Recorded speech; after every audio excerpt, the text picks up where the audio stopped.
स्वामी जी महाराज सत्संग संग्रह भाग 2 में मनमोहक संत के बारे में फरमाते हैं कि भगवान विष्णु के 10 अवतार रूप में कृष्ण का वर्णन भी इसी भाव को प्रकट करता है कि संत का बाह्य रूप भी आकर्षित करने वाला है।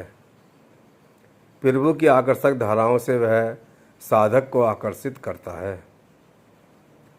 संत के दर्शन से अनेक पाप कट जाते हैं। उसकी मधुर वाणी सुन अनेक लोगों का जीवन बदल जाता है। उसके बताए मार्ग पर चलने से आध्यात्मिकता की बाढ़ आ जाती है। उसका प्यार पाकर हम जन्म मरण से छुटकारा पा लेते हैं। संत का यह आकर्षण उसके बाह्य रूप में नहीं होता है, बल्कि उन प्रभु धाराओं का आकर्षण कभी कभी उसके शरीर से भी प्रस्फुटित होता है। देहधारी संत का दर्शन और सामीप्य साधक के लिए प्रभु का वरदान है। ऋग्वेद 10:42-8 मंत्र में ऋषि कृष्ण ने संत के इसी रूप का वर्णन किया है। प्रेम अंत ब्रस श्वासो, आनंद रूप संत देह धारण करा अंतर प्रभु धारा देता है। संत को ब्रस सवासो अर्थात आनंदित करने वाला कहा है। संत अपने अंदर प्रभु की आनंददायिनी धाराएं समाये हुए हैं। इन धाराओं से वह जीव को अपनी ओर आकर्षित करता है और साधक के अंतर प्रभु धारा देता है।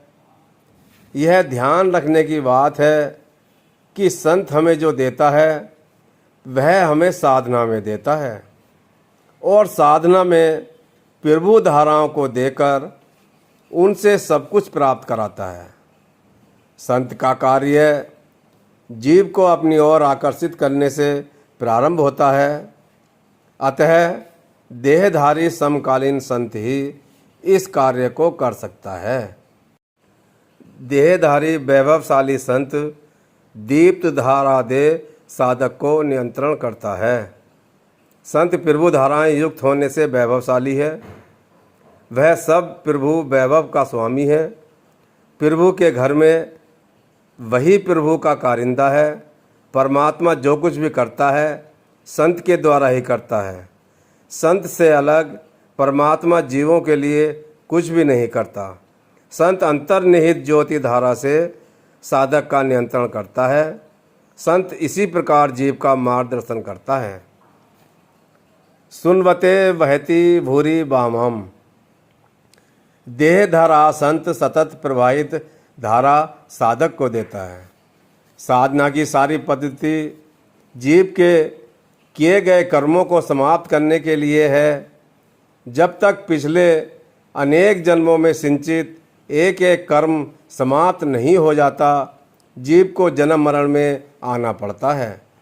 जब जीव साधना कर अपने पिछले कर्म तमाम समाप्त कर लेता है तो वह पूर्णता प्राप्त कर लेता है, संत हो जाता है। उसके बाद वह भौतिक शरीर छोड़ देता है और उसकी आत्मा प्रभु में विलीन हो जाती है। उसका संसार में रहने का कोई औचित्य नहीं रहता है। ऐसी अवस्था को प्राप्त हुए साधक संत को परमात्मा अपना काम करने के लिए संसार में रहने का आदेश देता है। इस अवस्था में संत सद्गुरु हो जाता है। उसका अपना कोई कर्म शेष नहीं रहता है। उसका संसार में अस्तित्व अपने कर्म भोगने के लिए नहीं होता है, बल्कि परमात्मा की आज्ञा पर उसका अस्तित्व रहता है। यह जीवों के वह कर्म हैं जो वह स्वेच्छा से जीवों का बोझ हल्का करने के लिए अपने ऊपर ले लेता है। संत सद्गुरु का अपना कोई कार्य नहीं होता है। परमात्मा की आज्ञा ही उसका कार्य और अस्तित्व है। जिस क्षण संत अपने कर्म समाप्त कर प्रभु आज्ञा में रहना आरंभ करता है, यही संत का जन्म है। ऐसा प्रभु रूप संत साधक को प्रभु धाराएं प्राप्त कराता है। निरंतर साधना करा सतत प्रवाहित धाराएं देता है। धीरे धीरे साधना कर साधक की यह स्थिति बन जाती है कि निरंतर प्रभु धाराएं उसके अंग संग रहती हैं। वह उन प्रभु धाराओं से नियंत्रित रहता है। साधक इन धाराओं पर पूर्णतः आश्रित हो जाता है। इनकी प्रेरणा से ही कोई कार्य करता है। इस तरह वह संसार में कर्म करता हुआ तो मालूम पड़ता है, लेकिन उन सब कर्मों का प्रेरक परमात्मा होने के कारण उसके कर्तापन से मुक्त रहता है। इस तरह संसार में रहता हुआ साधक निष्काम हो जाता है। कुछ काल उपरांत निष्काम भाव से रहने से साधक नए कर्म नहीं करता है, पिछले कर्म भोग लेता है और मोक्ष का अधिकारी बन जाता है। अंतर्श्रुतता की स्थिति निष्काम कर्मयोगी की स्थिति है, जो मोक्ष का आधार है। शेष कल। बोलो स्वामी जी महाराज की जय। परम पूज्य भैया जी महाराज की जय। सभी संत महापुरुषों की जय।